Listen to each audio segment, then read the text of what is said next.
Assalamualaikum warahmatullahi wabarakatuh. Halo Kanca Pelita, kita ketemu lagi. Hari ini kita kedatangan tamu Lora Almai Sufyan. Assalamualaikum Lora. Waalaikumsalam. Saya jadi grogi nih kan. Audiensnya nggak usah ikut grogi, saya aja yang grogi. Oke, beliau adalah pencetus Majelis Sholawat Al-Syabab ya, Lora. Nah, Lora Ramai ini menginspirasi kita karena menggandeng adik-adik komunitas, adik-adik yang dalam tanda petik mungkin dianggap oleh masyarakat nggak inline dengan soal agama gitu. Nah, tapi kemudian oleh Lora ini bisa digandeng, digerakkan. Nah, ini latar belakangnya tuh filosofinya kayak apa sih Lora? Kok tiba-tiba muncul ide untuk ngajak adik-adik itu? Bismillah, alhamdulillah, wassalamualaikum ala sayyidi rasulillah. Jadi yang menginspirasi saya itu pertama adalah guru-guru saya ya. Saya melihat guru-guru saya itu punya kecintaan, punya perhatian, punya rasa sayang yang besar kepada umat baginda Kanjeng Nabi Muhammad sallallahu alaihi wasallam.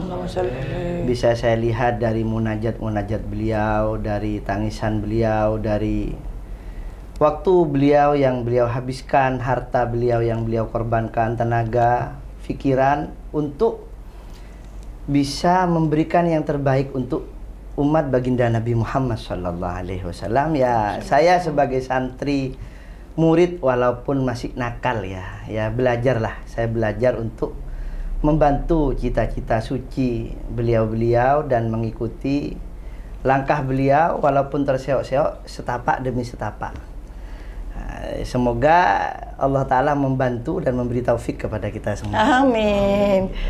Ini audiensnya juga termasuk ada yang bagian dari bimbingannya Rama ini kayaknya. Itu latar belakangnya. Kemudian adik-adik ini kan saya sebut adik-adik saja ya, teman-teman yang masih muda itu kan dalam artian kan di masyarakat tuh kayak dianggap miring, disepelekan. Lah ini konsepnya kayak apa? Kiai ngajak mereka bergabung dengan agama ini konsepnya apakah mereka kemudian diajak ke pondok, kemudian diberi tausiah, diberi dakwah, atau seperti apa dakwah yang dilakukan oleh jenengan ini? Ya, sebetulnya membahas dakwah itu kan mengharapkan kebaikan kepada orang lain ya. Jadi dakwah itu mengharapkan kebaikan kepada orang lain atau membagikan kebaikan dengan cara yang baik, karena kita ingin mengharapkan perhatian dan ridho Allah yang maha baik. Itu dakwah. Dan dakwah itu harus bermula dari ubudiyah, ibadah, penghambaan. Nah, penghambaan itu hubungan kepada Allah. Ya, hubungan kepada Allah. Hubungan itu kan ya seperti ayah dan anak, suami dan istri. Kenapa kok orang itu memiliki perasaan dan berani berkorban untuk orang yang dia ada hubungan dengannya? Kenapa sih istri itu kok mau berkorban demi suami? Kenapa anak itu kok mau berkorban demi ayah? Karena anak itu sudah merasakan kasih sayangnya ayah gitu ya. Istri juga kenapa kok mau capek demi suami, masakin suami ya, nyuci bajunya suami ya, kecuali yang punya laundry mungkin ya. Itu tempat usaha juga gitu. Usaha juga. Ya karena dia pertama udah ngerasain zako sudah merasakan kasih sayangnya. Kalau sudah zako merasakan kasih sayangnya, arafah, dia akan kenal. Nah, kalau sudah kenal, ya berarti dia sudah yakin bahwa ini loh yang saya cari. Ini loh yang ini pelabuhan hidup saya gitu. Ini bahu untuk saya bersandar, kata anak muda zaman sekarang ya. Nah, benar itu. Itu. Maka kalau sudah arafah kenal, dia akan ahab, dia akan mencinta. Nah, kalau udah cinta, maka nggak ada lagi capek, nggak ada lagi lesu, lemah. Semuanya akan terasa indah kalau ada cinta. Makanya kata anak muda zaman sekarang tuh, kalau cinta udah melekat ya, pun rasa coklat. Ya, ini endorse lagi nih, Lora. Siap. Jadi ibadah itu harus berakar dari cinta, dari mahabbah. Dakwah itu membagikan kebaikan kepada orang lain harus berangkat dari ibadah, dari perasaan cinta kepada Allah, kepada Kanjeng Nabi Muhammad SAW. Harus berangkat dari cinta. Kalau dakwah itu nggak berangkat dari cinta, cuma pengen follower banyak, pengen dapat gift ya, atau misalnya pengen di DM orang gitu. Nonjok juga nih ya. Ya gimana itu? Ya itu bukan dakwah. Itu duniawi. Itu syahwah. Oh, Ya. siap. Itu syahwah. Ya sama kayak kita, sama kayak Mbak ini ya. Alhamdulillah, akhirnya ada yang manggil saya Mbak. Alhamdulillah. Tugas jenengan di sini di Kominfo ini untuk memberitakan kebenaran. Ini dakwah. Dakwah itu bukan hanya harus ceramah di atas panggung, harus baca dalil. Enggak. Dakwah itu membagikan kebaikan, perasaan penghambaan kita kepada Allah, kepada orang lain. Makanya dakwahnya orang yang ada di, orang yang punya ilmu yang membagikan ilmunya, orang dakwahnya ada di pemerintahan ya mengatur pemerintahan dengan baik. Dakwahnya orang yang di sawah memberikan padi yang terbaik untuk umat baginda Nabi Muhammad SAW. Karena itu penghambaan. Nah makanya kok bisa berdakwah itu mengajak orang yang di luar apa ya, yang secara hard covernya aja dia itu betul. Pandangan terlihat, masyarakat sudah pasti underestimate. Harus berangkat dari kecintaan. Kita harus berangkat dari kecintaan. Harus membagikan kecintaan kita yang kita dapat dari hubungan kita kepada Allah, kita sebagai hambanya. Memandang mereka, pertama jangan pandang mereka dengan pandangan menghakimi. Karena yang berhak menghakimi itu hanya Allah ya. Yang berhak menagih hanya tukang tagih hutang ya. Debt collector ya. Oke. Dan ya itu artinya kita ini nggak berhak menghakimi seseorang. Tugas kita ini adalah membagikan kebaikan. Allah telah memberikan kesadaran pada saya bahwa saya ini hambanya Allah. Allah telah memberikan saya nikmat. Allah telah menciptakan saya. Maka saya harus membagikan kebaikan ini, mengajak orang lain untuk merasakan apa yang saya rasa, gitu loh. Ya ibarat orang yang main musik gitu, main musik ya. Saya punya teman tuh kalau main biola itu orangnya sambil merem-merem gini gitu loh. Kata saya, kalau nggak merem nggak enak ya, kata saya gitu. Dia bilangnya gini, Lagus, wong ayam jantan aja kalau kokok merem katanya. Apalagi orang main biola katanya. Lah dia merasakan iramanya biola. Dia ingin membagikan irama ini kepada orang lain gitu. Lah itu dakwah. Itu dakwah. Jadi dakwah berangkat dari diri sendiri dulu. Dari kita. Kita ingin memperbaiki kita. Kita ingin belajar ikhlas. Lah baru kemudian kalau udah ada niat dan rasa kasih sayang seperti itu, insya Allah akan kasih jalan nanti kepada orang lain. Gitu. Seperti itu. Ya. Nah, Laura, adik-adik ini, teman-teman yang tadi itu yang diklaim masyarakat atau dicap masyarakat negatif itu, apakah kemudian setelah kena dakwahnya Laura ini atau diajak mencintai Allah, mencintai Rasul, ini kemudian berganti profil? Apakah kemudian dari yang biasanya mungkin sering kan ya kita ya begitu, kemudian apakah kemudian langsung pakai sarung, pakai gamis atau gimana gitu? Ganti profil nggak mereka itu? Ya, jadi ini bukan film Power Ranger ya. Kali. Atau film itu apa namanya, Henshin itu. Berubah jadi Satria Belalang. Itu apa itu? Belala kura-kura ninja ya bukannya? Beda ya? Oh, Satria Baja Hitam. Ya jadi ya seperti tadi. Dakwah itu yang pertama itu ya yang diperbaiki saya sendiri dulu. Saya dulu. Makanya jalan dakwah itu nggak pernah selesai. Jalan dakwah itu nggak pernah selesai. Selalu aja ada yang kurang, harus diperbaiki. Kadang kita merasa baik ya, ujub, kita suka dipuji orang, kita terpengaruh dicaci orang. Itu semua penyakitnya dakwah. Ya yang diperbaiki diri kita sendiri, lah baru kita berbagi kepada orang lain. Bagaimana sekiranya nurani kita ya, nurani kita ini semakin baik kepada Allah SWT. Penampilan belakangan dulu. Penampilan belakangan. Yang pertama itu adalah batinnya batin dulu ya, batin dulu.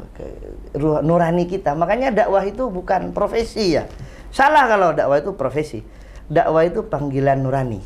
Dakwah bukan profesi, tapi semua profesi harus berdakwah. Oke.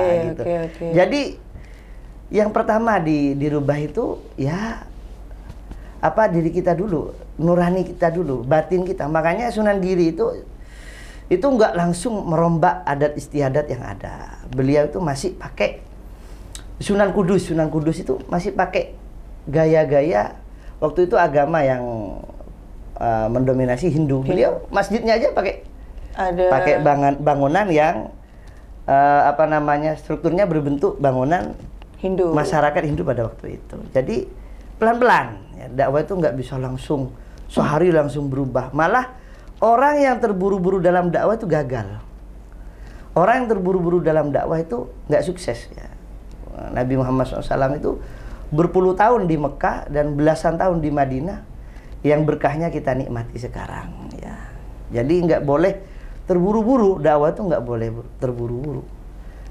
Dinikmati saja prosesnya gitu ya. Anak muda ini bagaimanapun ya, terlepas dari mereka memiliki stigma negatif atau lingkungan yang seperti itu, pasti dengan perkembangan zaman ini memiliki pola pikir yang rasional nih. Ya. Nah, dan itu pasti kadang-kadang susah atau nggak matching, misalnya antara agama kan iman, keyakinan, percaya gitu kan. Nah, kan dengan hal-hal yang rasionalnya anak-anak muda nih. Karena kan tantangannya kan orang ini deketin anak muda nih. Nah, itu kayak gimana? Ketika harus berhadapan antara iman dan rasional lah itu. Oh ya, jadi gini ya. Apa namanya? Pertama, dakwah itu, agama itu dimulai dari pendekatan rasional. Oke. Orang beragama itu dimulai dari pendekatan rasional dan khususnya pemuda.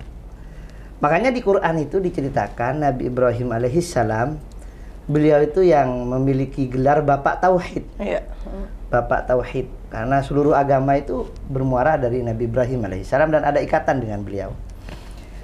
Jadi Nabi Ibrahim diceritakan di dalam Al-Quran, sami'na fatan yadhkuruhum yuqalu lahu Ibrahim. Kami mendengar seorang pemuda yang berdakwah tauhid yang bernama Ibrahim, pemuda ya. Lalu diceritakan bagaimana pendekatan Allah agar mengangkat Nabi Ibrahim sebagai seorang nabi dan rasul. Jadi Allah itu membuka ruang dialog, ruang dialektika Nabi Ibrahim. Nabi Ibrahim itu pertama diceritakan beliau itu beristidlal, mencari wujud, memperkuat imannya dengan eksistensi Tuhan itu melalui alam semesta, metafora alam semesta. Nah, jadi Nabi Ibrahim itu melihat bintang, qala hadza rabbi. Apakah ini Tuhanku? Ternyata bintang terdup, qala la uhibbul afilin, aku tidak mencintai sesuatu yang fana. Falamma ra'a asy-syamsa bazighatan, saat melihat matahari, oh ini Tuhan saya ini lebih besar, lebih bercahaya. Falamma afalat, pada saat sirna, qala la uhibbul afilin, saya tidak suka mencintai sesuatu yang sirna. Kemudian Allah mengangkat derajat Nabi Ibrahim sebagai nabi dengan memberikan ilham. Nah, jadi proses beragama itu khususnya bagi kaum pemuda itu dimulai dari dialog rasional. Makanya pemuda itu, Mbak, jangan sampai kita membatasi ruang dialognya. Buka buat mereka. Buka buat mereka. Biar mereka mencari, tapi kita juga harus menemani. Iya, betul. Harus ada guru yang menemani. Harus ada murabbi yang menemani mereka. Nah, makanya jangan sampai mereka itu divonis. Nah, kalau pemuda itu divonis, mereka sedang labil, mereka akan balik 180 derajat. Nah, makanya biarlah mereka dengan pencarian mereka, kita fasilitasi, kita beri jalan yang terbaik, kita arahkan. Jangan sampai ngecap, jangan sampai menjustis. Nah, yang kedua, pemuda ini harus memiliki ruang. Ya, tugas seorang dai, tugas khususnya ini karena berkenaan dengan pemerintah ya. Ya, oke. Saya mengharap ada ruang untuk pemuda. Kenapa? Karena kenakalan pemuda itu saya membaca hanya pelampiasan ya. Pemuda make balap liar. Itu sebetulnya hanya mereka butuh ruang untuk mengekspresikan semangatnya ini loh, ya. Ini loh saya hebat gitu. Ini loh saya. Diri. Ini eksistensi saya. Saya ingin. Nah, pernah nonton film Naruto kan ya? Iya, Pak. Nah, itu. Ada film tuh namanya Naruto, itu ada pemuda Uzumaki Naruto itu. Waduh, sampai hafal, jangan-jangan Pecinta dan pembacanya. Itu putranya Kiai itu. Iya, iya, iya. Kiai Hokage ya. Kiai Hokage. Jadi Naruto ini gara-gara banyak orang yang nggak tahu bagaimana sejatinya Naruto itu. Dia itu di desa selalu bikin ulah. Selalu bikin orang ganggu orang. Cuma satu, dia ingin diakui bahwa dia itu ada di desa Konoha gitu. Orang yang bisa bermanfaat. Makanya pemuda itu jangan dihakimi, jangan dijustice. Beri mereka ruang. Saya sering tuh kumpul sama teman-teman komunitas pemuda ya di desa ya. Ya, minum, ngepil. Saya yakin 70% pemuda Indonesia sudah merasakan apa yang namanya saya yakin. Dan murah harganya. Oke. Mereka murah. Lah saya kumpul sama mereka, ya mereka minum ya saya biasa aja dulu. Biasa aja ya. Mungkin belum dapat taufik, punya taufik Allah. Ya, saya ajak makan-makan, ngobrol bareng, sering silaturahim. Ya berangkat dari perasaan tadi itu ubudiyah dan dakwah penghambaan. Saya main ya di Bali itu saya berdoa untuk diri saya sendiri dan teman-teman saya. Subhanallah, saya kasih mereka peran. Ada pengajian mereka jadi panitia, ada kegiatan sosial bangun masjid. Mereka cari dana, cari amal. Lewat sosial lah. Ada gempa, saya ajak mereka urunan, turba. Nah, itu membuat mereka itu tersadar. Bitaufikillah dengan taufik Allah Jalla Jalaluh. Mereka itu Allah kasih cahaya di hati mereka.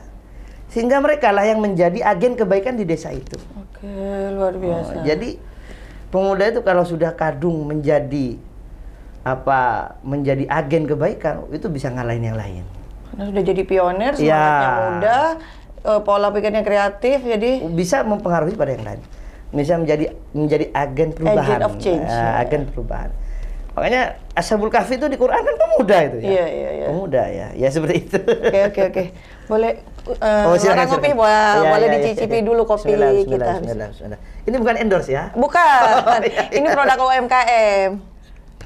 Ya. Cocok, Lora? Oh, cocok. Ini kopi kayu emas kayaknya ini. Ketahuan ya. Oke. Oke. Nah, tadi Lora bilang kami dari kita kan bicara lini pemerintahan. Pernah nggak sih ada mungkin nyampaikan ke pemerintahan barangkali ada dinas terkait atau perangkat daerah yang bisa kolaborasi, maksudnya kemudian ikut membantu mengakomodir adik-adik ini? Ada nggak? Ya, kalau saya biasanya kita ini para kiai biasanya gerakannya dari kultur dulu. Betul. Kita berangkat dari kultur, dari majelis-majelis sholawat, dari taklim, pengajian, dari silaturahim. Ya dari situ ya kalau memang ada kita mau kerja sama dengan pemerintahan, ya kita bantu. Kalau nggak ada pun ya kita tetap gerak dakwah. Karena dakwah itu kan panggilan nurani ya. Jadi ada yang bantu, nggak ada yang bantu, harus tetap dakwah. Ya, artinya gitu. Tadi untuk memberikan ruang bagi adik-adik itu untuk beraktualisasi.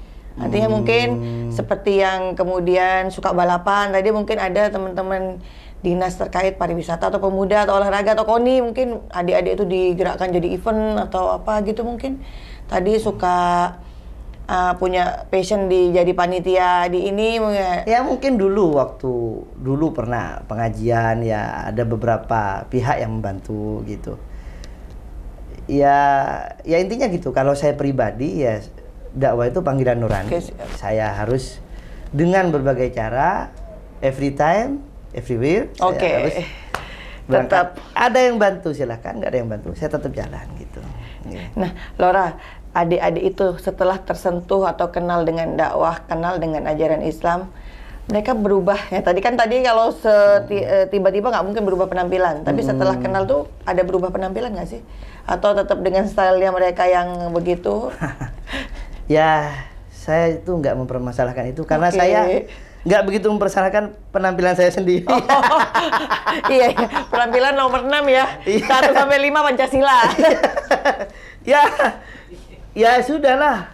Kita tampil apa adanya, bukan ada apanya gitu. Oke, siap. Ya gitu.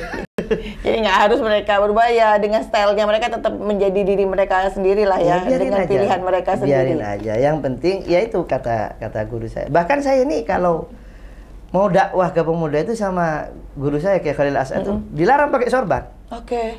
Kamu kalau mau turun ke Pemuda. komunitas pemuda, ngopi sama mereka, jangan pakai sorban dulu. Mereka takut nanti. Ini gitu. Jadi Lawrence ikut menyesuaikan dengan siapa yang didatengin? Iya, saya belajar, guru-guru saya itu melebur dengan objek dakwahnya. Oke.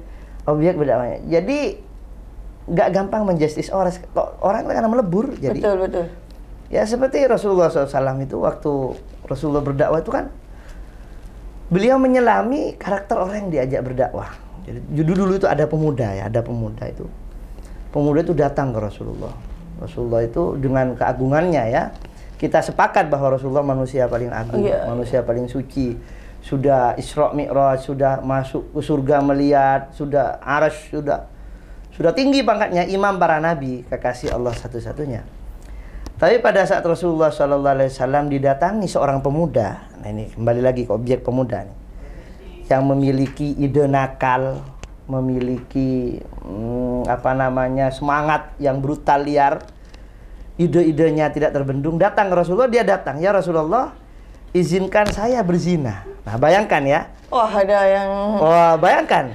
Ada orang punya power, punya aura besar di sekelilingnya, sahabatnya, pasukannya siap mati-matian membela prinsip yang beliau perjuangkan. Ini ada orang pemuda datang ke Rasulullah dengan kepolosannya, keluguannya. Dia datang, ya Rasulullah, izinkan aku berzina. Karena seolah-olah ini kan menghina syariat ya. Tapi Rasulullah tidak seperti itu. Rasulullah mengajaknya dialog. Katanya Rasulullah, kamu rela nggak kalau ibu kamu diajak zina? Ya enggak ya Rasul. Kamu rela adik kamu diajak zina? Ya enggak ya Rasul. Ya sudah, manusia seperti itu. Jadi ya Rasulullah tidak langsung mengklaim, menjustifikasi, malah membuka ruang dialog seperti itu. Ya intinya yang paling penting ruhani lah dulu lah. Oke, kembali. Ya. Nah, Laura sendiri nih, ketika kemudian harus berdakwah dengan dekat dengan adik-adik itu, ada kekhawatiran nggak? Ada image-image yang kepada Lauranya, kok ada pemuka atau tokoh agama kayak gitu stylenya, atau bahkan kostumnya kayak gitu, takut nggak ada image-image atau stigma kayak gitu kepada Lauranya sendiri nih? Gimana ya? Ya mungkin manusiawi ada, tapi bukannya orang itu kalau menginginkan sesuatu dia harus mengorbankan sesuatu kan? Oke. Orang kalau menginginkan sesuatu dia harus mengorbankan sesuatu. Jadi ya orang mau menilai saya apa ya terserah, EGP aja. Yang penting cita-cita guru saya, ya ini terjadi kepada saya sendiri. Oh, sudah terjadi berarti? Sering terjadi. Oke. Jadi awal majelis sabab itu diadakan ya karena banyak anak muda liar masih. Itu banyak yang bawa botol minuman ke majelis. Iya. Bahkan habis majelis itu tengkar.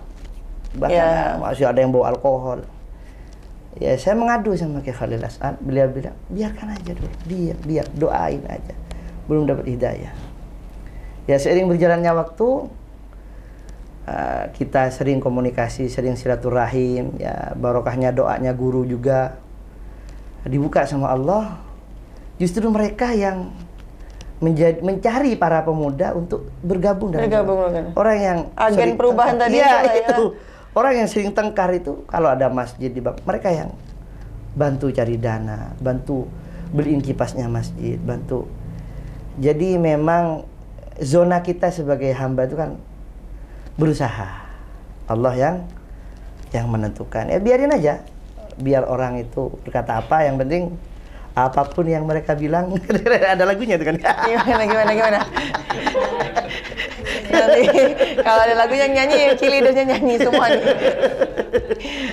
Oke, Laura, ada tantangan nggak dakwah dengan generasi Z sekarang generasi, tapi bukan cuma Z sih, banyak ya. Gimana tantangannya nih? Banyak. Jadi memang sekarang ini ruang akses pemuda untuk mengakses style dan pemikiran yang dalam Islam itu dikecam, dalam Islam itu menjadi PR. itu semakin terbuka. Dengan terbukanya teknologi, ya, kehidupan sudah semakin bobrok, sudah manusia itu sudah mementingkan dirinya sendiri, hedon. Bayangkan aja dulu kita ini makan seadanya, minum seadanya. Sekarang nih Mbak, ya, pemuda itu banyak yang rela nyewa iPhone. Ya. Oh, nyewa? Iya. Hanya demi gaya, status? Biar dilihat dia punya iPhone gitu. Oke. Jadi asik, inspirasi. Oke. Jadi hidup hedon ini dalam Islam sangat dimusuhi. Iya. Kanjeng Nabi itu makan seadanya. Karena pola pikir, ya, makanya kita ini tidak pernah memusuhi penampilan seseorang. Mau dia anak punk, mau dia anak ska, mau dia terserah. Anak Vespa ada juga sih. Ya, saya juga anak Vespa. Oke, siap. Ya, biarin aja. Oke. Tapi gaya hidup, pola pikir, nah itu musuh kita itu. Pola pikir hidup tidak mempedulikan sosial. Pola pikir hidup mau menang sendiri, gaya yang merendahkan orang lain. Nah itu kan tidak sesuai dengan ajaran baginda Nabi Muhammad. Itu yang kita perangi sekarang. Dan itu bisa diakses melalui media. Kiblat fashion pemuda sekarang. Kiblat fashion, kiblat pemikirannya. Yaitu yang kita perangi sekarang. Nah, tentunya kita harus punya amunisi ya untuk memerangi. Ya apa amunisinya? Yaitu ya kita harus bersungguh-sungguh di dalam berdakwah dan menyebarkan sholawat kepada baginda Nabi Muhammad sallallahu alaihi wasallam. Coba, ada yang mau tanya nggak? Nggak ada kan? Bentar, ini menarik sekali tadi sebelum kita ke pesan-pesannya Laura nanti untuk adik-adik. Iya, saya minum kopi dulu ya. Boleh. Ini masuk nggak ini? Ya, gimana? Ya, tantangan media sosial dan dunia digital itu, adik-adik juga kan mudah ya mengakses dakwah via digital. Yang kita kadang-kadang, ya gurunya dari Google, teman-teman kadang suka bilang gitu. Nah itu gimana tantangannya, termasuk itu yang membentuk pola pikir, membentuk. Kadang-kadang kan dibandingin mesti ini Laura nih, yang disampaikan Laura, terus kemudian mungkin ada yang disampaikan atau ada berita yang di info-info lewat dunia digital. Nah itu gimana tuh menyikapinya? Ada pernah nggak kejadian kayak gitu-gitu tuh, Laura? Makanya dakwah itu bukan hanya sekedar mengajak ya, tapi menciptakan atmosfer. Oke. Menciptakan atmosfer. Jadi kenapa Kanjeng Nabi Muhammad SAW sukses berdakwah? Karena penduduk kota Madinah itu mereka itu sudah mencicipi manisnya ajaran yang diajarkan oleh Rasulullah SAW. Makanya begitu dulu itu penduduk Madinah itu suka minum arak. Ya, khamr itu belum dilarang dulu. Makanya di setiap rumah penduduk Ansor itu ada arak banyak. Begitu turun perintah diharamkan khamr, seluruh penduduk kota Madinah itu memecahkan botol araknya sampai kota Madinah banjir dengan arak.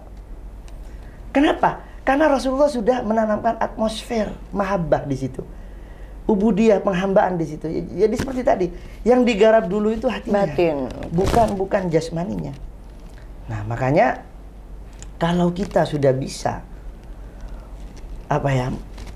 memegang ya kejiwaan, perasaan seseorang ya, pemuda khususnya, mereka itu akan sulit dimasuki oleh sesuatu yang lain. Jadi berdakwah itu bukan hanya sekedar sama kayak rumah tangga. Rumah tangga itu bukan hanya berkeluarga, akad, bukan hanya sekedar bulan madu, buka bareng, velocity bareng, bukan ya. Oke. Velocity, oke. Tapi Ustaz ini ya. Lalu tahu juga lah ya velocity ya. Oke. Tapi rumah tangga itu bagaimana suami menciptakan atmosfer dalam rumah tangga bahwa tidak ada aku dan kamu, yang ada adalah kita gitu. Wah, cakep, catat. Iya. Nah, orang berdakwah itu gitu juga. Antara dai dengan mad'u, antara kiai dan santri itu harus menjadi satu kesatuan. Satu visi, satu misi, satu idola, yaitu baginda Nabi Muhammad SAW. Jadi kalau sudah kita bangun kepercayaan di hati masyarakat dakwah, maka mereka gak akan berpaling, nggak akan berpaling gitu. Iya, kalau sudah cinta nggak akan berpaling. Ya, Oke, kira-kira begitulah. Oke, terakhir ada pesan-pesan yang disampaikan Laura nih buat adik-adik kita, utamanya generasi muda lah, baik yang distigmakan negatif atau tidak. Pokoknya semua adik-adik kita ada yang mau disampaikan oleh Laura nih. Ya, jangan berhenti untuk mencari, jangan bosan untuk berproses. Tapi juga jangan lupa kita harus memiliki guru atau murabbi yang menemani ruhani dan jasmani kita. Makanya seorang yang menempuh perjalanan suluk dengan tanpa guru, maka gurunya adalah setan. Dia harus punya guru. Nabi Muhammad SAW adalah manusia paling suci. Tapi dalam proses wahyu, Rasulullah itu mengambil sanad atau berguru kepada malaikat Jibril alaihissalam. Jadi harus senakal apapun, kamu harus punya guru kepada Allah yang kamu cintai dengan hatimu. Bukan guru ilmu ya, tapi guru ruhani. Guru ruhani itu lebih dalam dari akal. Jadi di atas akal itu ada lagi dimensi namanya ruhani. Ruhani di situ. Nah, kata ulama itu, kalau kamu nggak punya guru, maka perbanyaklah baca sholawat. Karena sholawatmu itu akan menjadi gurumu. Tapi bagaimana kalau orang suka baca sholawat dan punya guru? Nah, tentu pencariannya akan lebih mudah. Ini aja pesan saya untuk saya sendiri. Karena saya tidak merasa tua. Saya masih anak muda. Sama kita semua kayak ini. Oke, menarik sekali. Terima kasih Laura atas waktunya. Saya nggak ingin nyimpulin, nggak ingin nutup, tapi satu kalimat yang tadi saya suka itu sebenarnya, kalau kamu nggak punya guru maka bersolawatlah. Solawatmu yang akan menjadi guru. Nah, mudah-mudahan itu hal mudah ya. Teman-teman pasti bisa ngelakuin itu. Nah, mudah-mudahan diikuti oleh adik-adik kita. Sekali lagi terima kasih atas waktunya. Mudah-mudahan ibadah hajinya lancar, mabrur. Makasih. Dan mudah-mudahan diberikan keistiqomahan dalam membimbing kita semua, anak-anak muda kita. Aku juga termasuk. Oke, Kancah Pelita, kita udah tiba di penghujung acara. Kita ketemu lagi di episode mendatang dengan bintang tamu yang juga tetap menarik. Sekali lagi terima kasih Laura. Assalamualaikum warahmatullahi wabarakatuh.